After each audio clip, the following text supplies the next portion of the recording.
الرحمن الرحيم مالك يوم الدين إياك نعبد وإياك نستعين اهدنا الصراط المستقيم صراط الذين أنعمت عليهم غير المغضوب عليهم ولا الضالين آمين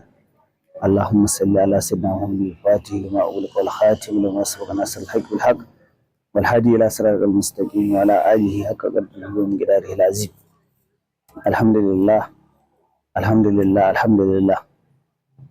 barkanmu da yan uwa masoya maiki sallallahu alaihi wasallam. Assalamu alaikum warahmatullahi wabarakatuh. Barkanmu da sake haduwa a wannan farfajiya ta mu ta majma'u shababu ahbabu rasulullahi sallallahu alaihi wasallama, inda ya kusan zaman mu na shida kenan, wanda muke ta nazari cikin wannan littafi wanda ya tattaro maganganu masu nauyi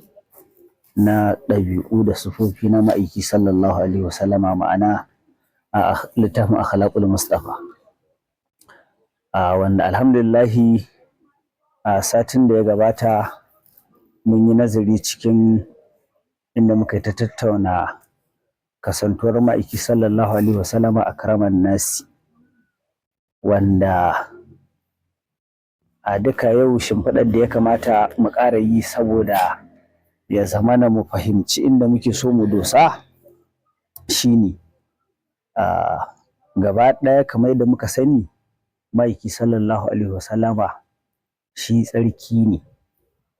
tsarkin tsarki. Gabaki ɗayan halittar ma'aiki sallallahu alaihi wasallama da halittarsa ta sifa ta jiki na abin da ya shafi halitta da sifa ta abin da ya shafi ɗabi'un ma'aiki sallallahu alaihi wasallama duka gabaki ɗayansa tsarki ne. Babu wani abu da yake tattare da ma'aiki sallallahu alaihi wasallama Allah bai tsara wata halitta ta kalli ma'aiki ta ga wani abin da yake da za a danganta shi da akasin ka ce tsarki ne ko a ce kash a tattare da ma'aiki, babu wannan. Kamar yadda ina jin Imam al-Busiri yake faɗa ko khuliqta mubarri'an min kulli aibin ko ka annaka qad khuliqta kama tasha'u. To shi ma'aiki sallallahu alaihi wasallama ba wai cewar ma an halicce shi kamar yadda shi yake so bane, a'a kamar yadda wancan karatun hadisin yake gaya mana ne, khalaqtuka li ajali, shine karatun ko shi dama da ɗabi'ar ma'aiki da halittar ma'aiki sallallahu alaihi wasallama duka Allah ya yi su ne dan domin kanshi. Shi yasa wani ya kalli halitta ta ma'aiki sallallahu alaihi wasallama ko ɗabi'a ta ma'aiki sallallahu alaihi wasallama ya ga wani abin da ba haka ba, babu, ba a taɓa ba kuma ba za a taɓa yi ba. Duk hasada mai hasada, duk ƙiyayya mai ƙiyayya, sai dai ya kalli abin da zai kasa fahimta saboda shi ma'aiki sallallahu alaihi wasallama da halittarsa ta halitta da halitta ta abin da ya shafi ɗabi'unsa duka shi a kulliyarsa ma'aiki sallallahu alaihi wasallama ya fi gaban hankali ya iya ɗaukar shi. Hankali bai iya ɗaukar shi. Idan ma'aiki ka kalle shi a zubin halitta to za ka ga abin da a halittar ma'aiki sallallahu alaihi wasallama hankalinka ba zai iya fahimtar wannan abun ba, in dai da hankali za ka auna. Misali daga ciki shine misalan da yawa, amma ɗauki kawai zubar ruwa daga yatsun ma'aiki. Ɗauki ruwa, mu ƙaddara ba a taɓa yin irin wannan abun ba. Misali, kafin ma'aiki ɗin ya yi misali, ma'ana ma'aiki ɗin duka bai taɓa yi ba. To sai aka zo aka samu mutum aka ce mashi ruwa zai fita ta yatsun mutum. Ya kake jin hankali zai yarda da wannan karatun? Ko? To haka idan ka ɗauko a ɗabi'u na ma'aiki sallallahu alaihi wasallama, to ma'aiki ne kaɗai zai maka ɗabi'ar da hankalinka ba zai iya fahimto sa cikin wannan ɗabi'ar ba. duka wannan fa maganar da muke ta yi na ma'aiki ya kasance kaza ya kasance kaza ya kasance kaza, wallahi ba su kai matsayin maganar duk da muke bata kai matsayin muƙaddima ba, bata kai ba. Wai a ce wai introduction ake, wallahi bata kai wannan muƙamin ba, domin dama mun faɗa tun a farko ma'aiki sallallahu alaihi wasallama duk ta inda ka ɗauko sa zurfi gare shi, zurfin da ya fi gaban hankalinka ya hasaso ƙarshen zurfin. Shi yasa ba za ka iya fahimtar sa ba a dukkanin kalar ɗabi'ar da aka faɗo ta shi. Yanzu ya isa idan muka kalli wani abun kallo cewa yau za mu karanta ma'aiki sallallahu alaihi wasallama kana a adalan nasi, ko shine mafi adalcin na mutane, to mafi adalcin halitta, to ba wannan karatun ba nan maganar take ba, ba nan ne duban ba, ba wannan bane karatun.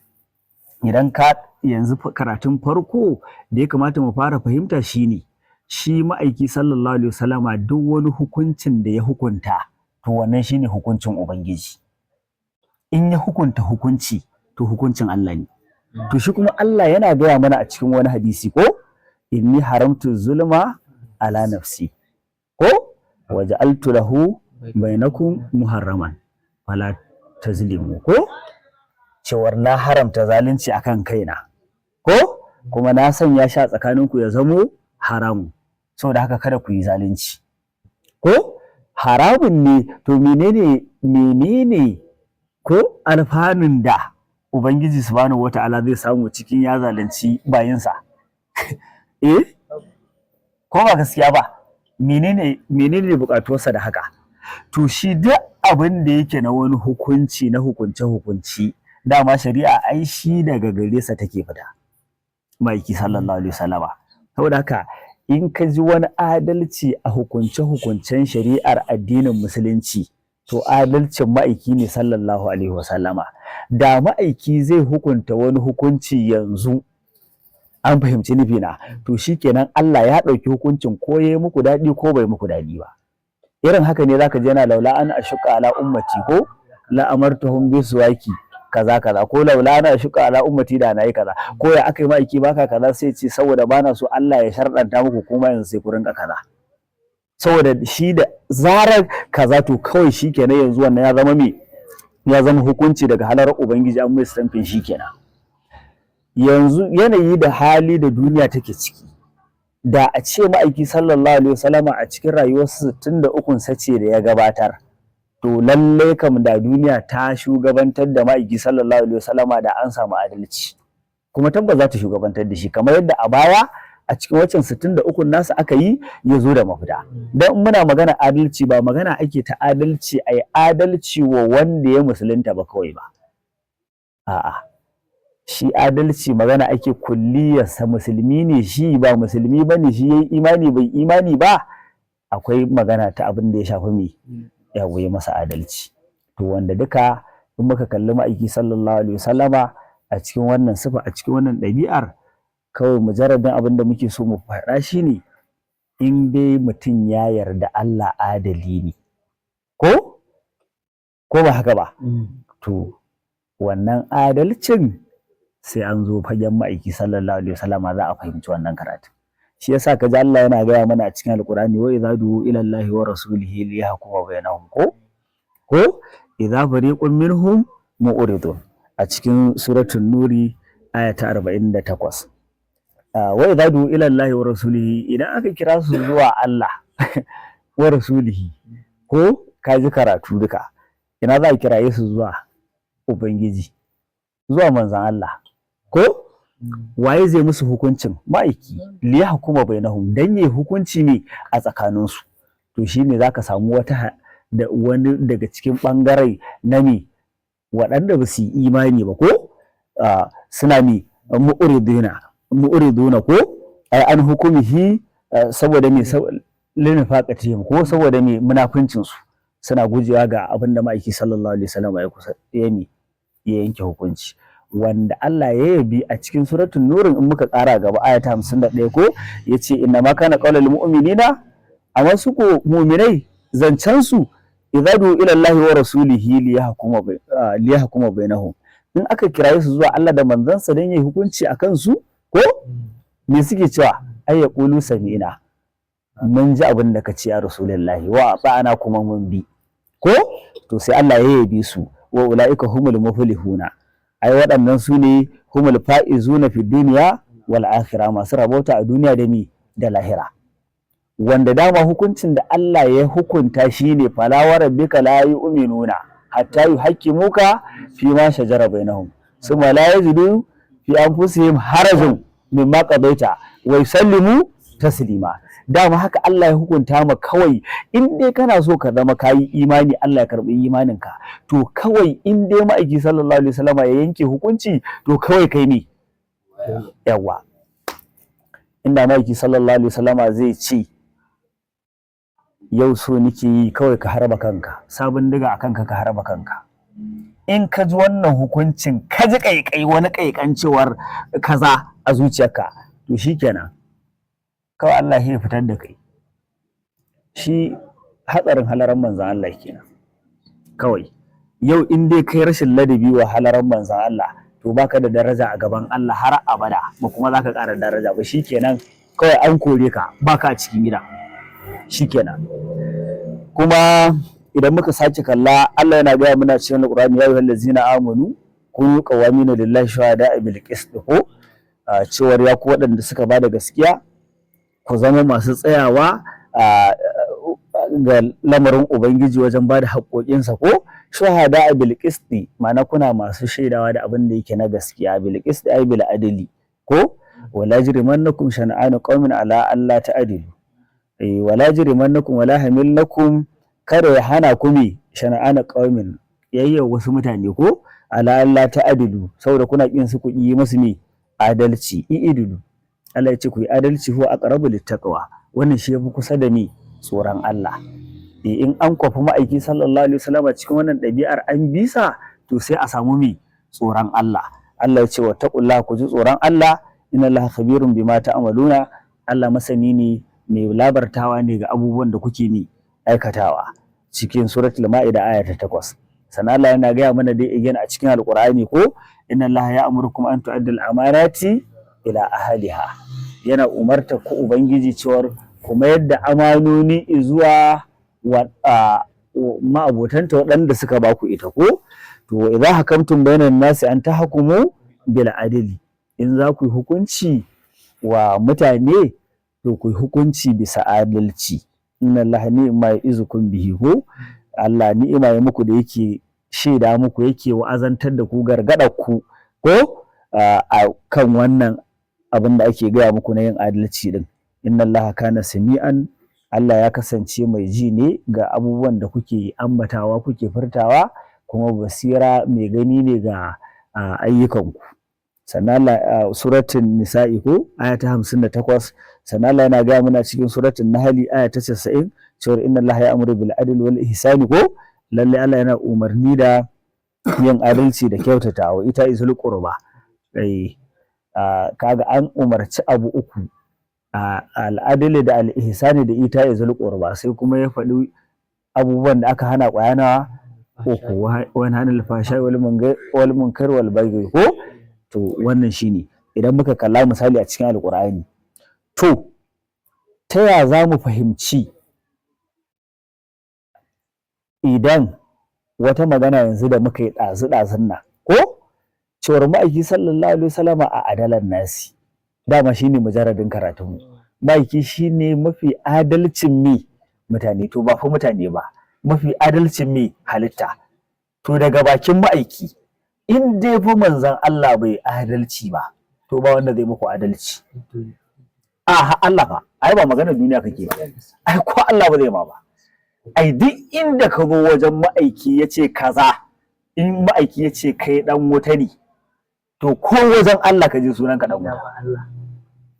ka gane da sabon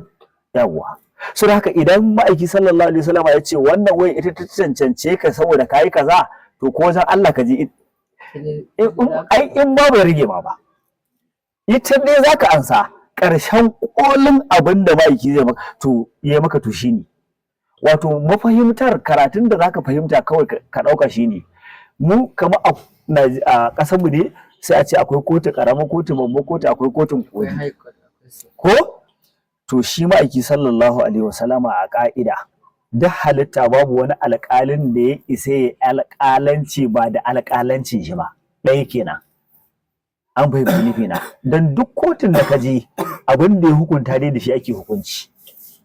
So da haka shi ma'aiki sallallahu alaihi wasallama tsakaninsa da ubangiji da halitta, to ma'aiki shine kotun koli, dama kuma a ƙasa ba wata. An fahimci nufi na, in ya riga ya yanke hukunci ya ce kaza, to an gama kawai, wannan hukunci shine har a wajen Allah. An fahimta? So da haka waye isa ya ambata ko ya kwatanta ko ya hasaso adalci na ma'aiki sallallahu alaihi wasallama? Waye isa? Yanzu kaga da babu adalci a lamarin, saman nan da ƙasar nan ba za su tsaya ba, halittar nan duk ba za ta tabbatu ba wallahi. Duk ba abin da ya tsaye da su ya zaunar da su, ba abin da ya rayar da abin da ake rayuwa da tafiyar da abin da ake tafiyarwa banda me adalci. To shine ta faruwa ta ranko wani mara mutunci ko na ma'aiki sallallahu alaihi wasallama yayi rabo wani balarabi ko kala lahu, sai ce wa ma'aiki sallallahu alaihi wasallama i'idil, kai adalci, fa inna hazihi, domin wannan qismatun ma uridu biha wajhallahi subhanallahi ko ce wannan rabo ne da aka yi, ka ji jahili fa, ba a san Allah ba, ina ne wajhallahi din?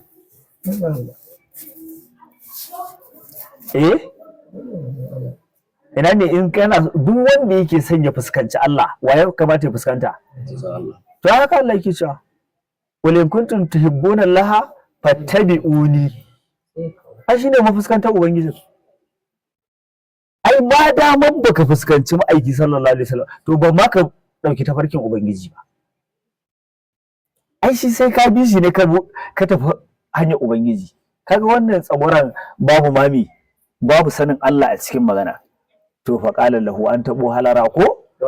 sai ma'aiki sallallahu alaihi wasallam ya ce da shi, to yanzu za a kafa wani hukunci, yawa za a kuma damma ma'aiki din ne zai mai madalla, duk da a ciki ai ya nuna ma'aiki sallallahu alaihi wasallam ya fito mana da matsayin wanda ya faɗi wannan maganar wajen Allah, tun da farko da abin da ya fara bashi amsa ya ce wai hak, kai canka. Don wanda ko aka ce ma kai canka, to ya je haɗu da ubangiji. Daga ƙarƙashin nan za mu fahimci lallai labudda ba makawa wannan sai Allah ya hukunta shi, dole ne, wajibi ne. Kuma ƙarshen maganar dama ma'aiki sallallahu alaihi wasallama ya sake nanata mishi da mi jaddada mashi,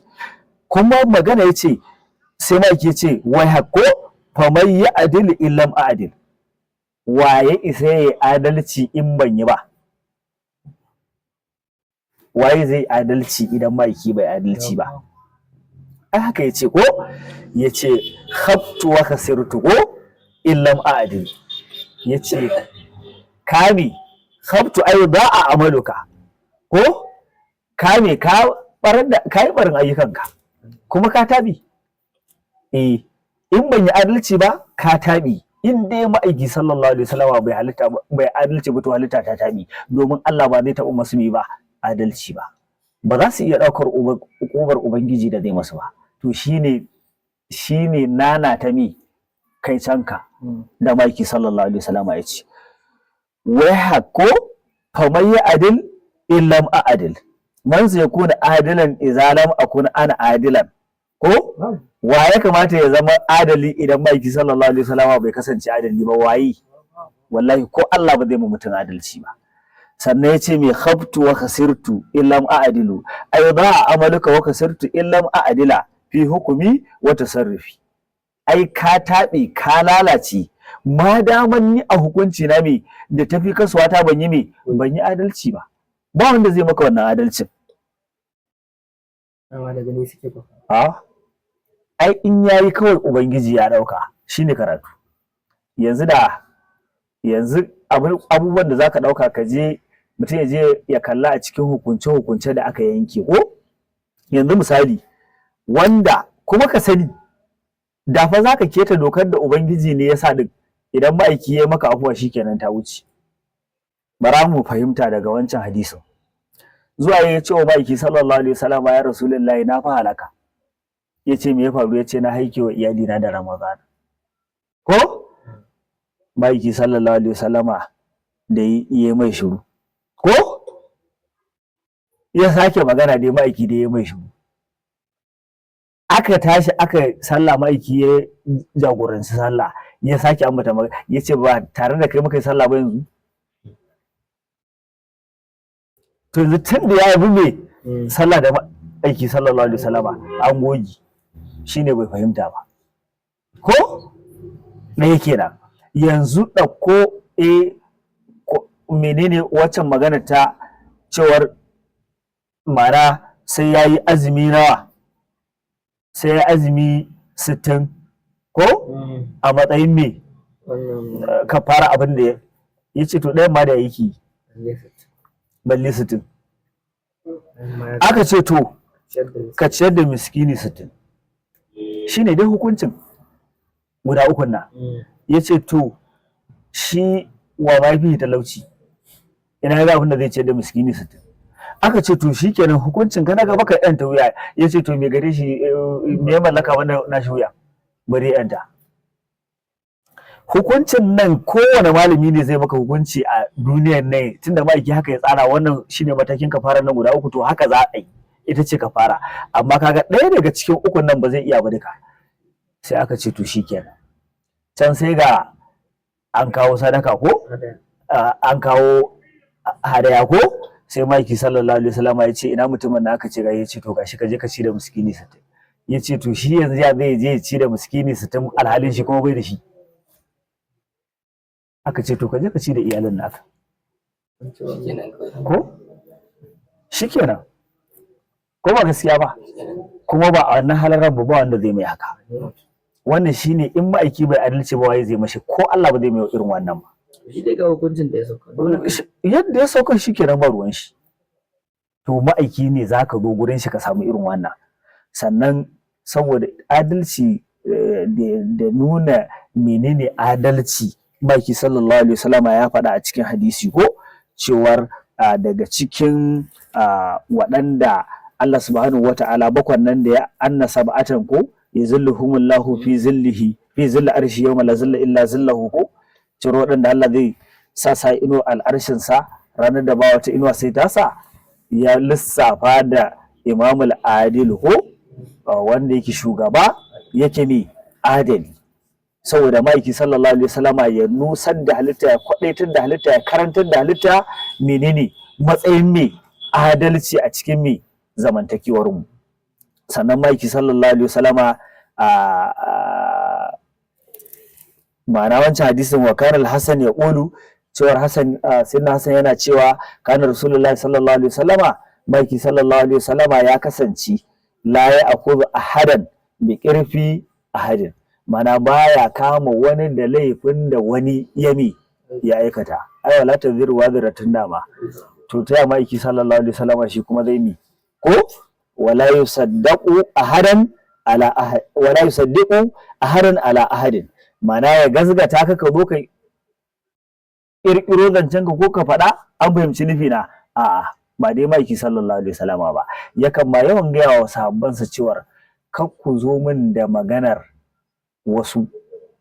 mana irin yadda ɗabi'a da mutanenmu suke ko, sai a zo a ce ai wane ya ce kaza, wane ya ce kaza. To ma'aiki kan hana sahabbansa yin wannan ɗabi'ar, ya ce saboda ina so in haɗu da kowa a cikin sahabbaina ina a matsayin mai kirji kubutacce tare da su, ma'ana babu komai mai a tattare tare da su face mai alkhairi. Saboda haka ma'aiki sallallahu alaihi wasallama a cikin abin da ya shafi fanni na fage na adalci, to dama kamar yadda muka ambata, zancen ma ka tuno ko ka iya hasaso adalci nasa ƙarshensa maƙurarsa, to wannan ba zai yiwu ba. Illa iyakaci kamar yadda muka ambata, in dai mutum ya fahimci irin adalcin ubangiji ga wannan halittar, to wannan adalci ne da ya samu mai bisa ƙarƙashin adalcin ma'aiki sallallahu alaihi wasallama. Ya ishe mu fahimta cewar addinin nan da ya zamana addini ne mafi sauki, shi ma adalci ne ko duka arzikin wa yanzu ka ɗauki ɗabi'ar da ko ka ɗauki halin da mutanen baya suka kasance cewar ba za su yi ibada ba sai a inda aka saukan musu da misali yanzu a ce ba za mu yi sallah ba sai mun je maka ko ɗauki adalci ko misali an ce sallah 50 za ku yi ko ya ji ya sa mai muku ta zama nawa 5 kuma hakan ake baku ladan me 50 ko kallo cewar mu ne aka saukar ma da istighfari ko wanda inda wasu ne yanzu idan kai zunubi ko madalla misali in najasa ta taba ka ko sai dai a kankare gurin ko in sutura ka ce ka yanke gurin duk arzikin wa ma'aiki sallallahu alaihi wasallam dan al'umma sani to ba ma wannan ba ai in ma walau annahum izzalamu anfusahum ja'uka fastaghfir to lawajadullah tawaban rahima wannan duk cikin yadda ma'aiki sallallahu alaihi wasallam ya kyautata wa wannan mi al'umma ne an fahimci nufi na kuma duka karkashin me abin da ya shafi adalcin sa ne ga wannan mi al'ummar Allah ubangiji ya bar mu da ma'aiki sallallahu alaihi wasallama ai muna da